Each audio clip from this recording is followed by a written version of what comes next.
এদের কি কোনো ধর্ম আছে?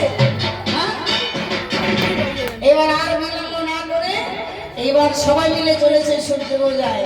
পিছনে পিছনে কুটিলাও যাচ্ছে। এবার যখন পিছনে পড়ে গেল, এবার কুটিলা ডাক দিচ্ছে ললিতাকে, ও ললিতা, আই দাঁড়া দাঁড়া, আমি যাবো তোর সঙ্গে। ললিতা না, দাঁড়া দাঁড়া দাঁড়া। ও ললিতা, আমিও যাবো। ওখানে যাওয়া যাবে না। কেন? ওখানে গেলে ঘুম পাওয়া যায়। আমার কি গুণ কম আছে নাকি? দেখাও। দেখো, আমার গুণের কথা শুনবেন। হ্যাঁ, আমি জহলে আহা গুণ লাগাতে, আহারে জলে আগুন লাগাতে পারি। জহলে আহা গুণ লাগাতে, আমি জলে আগুন লাগাতে পারি। আচ্ছা, পারেন আপনারা জলে আগুন লাগাতে? কিন্তু ছাতা বানাচ্ছে কেন? পায়ের মোড়ে ছাতা লাগছে। আরো কোনো গুণ আছে? আরো একটা গুণ আছে। দেখাও। এই বৃন্দাবনের সবাই মানে কি বলবো, আমি কাঁসা বাসে ঘরে আমি কাঁসা বাসে ঘরে ধরাতে পারি, কাঁসা বাসে ঘরে ধরাতে পারি, আমি কাঁসা বাসে ঘরে ধরাতে পারি।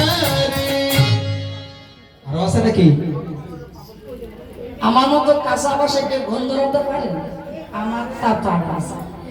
এবার আরেকটা গুণ আছে, এই গুণটা অনেকের কাছে আছে না। এই বৃন্দাবনে সবাই মিলে গোল করে কৃষ্ণ কথা বলে না, আমার না সহ্য হয় না।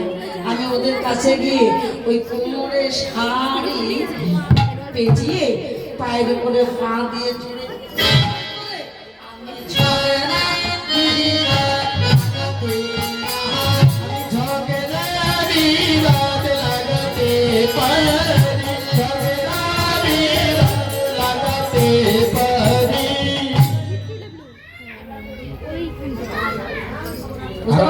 এই যে আপনারা সবাই শুনুন মনোযোগ দিয়ে, আগে যে দুইটা গুণ বলছে না, ওই দুইটা গুণ আমাদের কারো মাঝে নাই।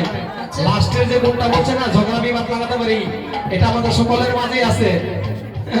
যদি থাকে একশোর শেষে আমার সঙ্গে হাত মিলাবে না, ওর মধ্যে আমি একজন আছি। ঠিক আছে, এইবার ললিতা বলছে তুমি আমাদের সঙ্গে যাবে। বলছে বাহ, ঠিক আছে চলো। এবার যেই না দ্বীপের গন্ধ দেখিয়েছে না, ওই গন্ধটা যখন মায়ের মধ্যে প্রবেশ করেছে আর যে বনের ভিতরে ঢুকলো, ইহানা সুন্দর বানা কহনাকে হে রই কহে ধনে মেরে মৃদু ভাস সুনিচিত চমৎকার কৃষ্ণ ভাবে আচরিত আসিয়া বসিল রাশি।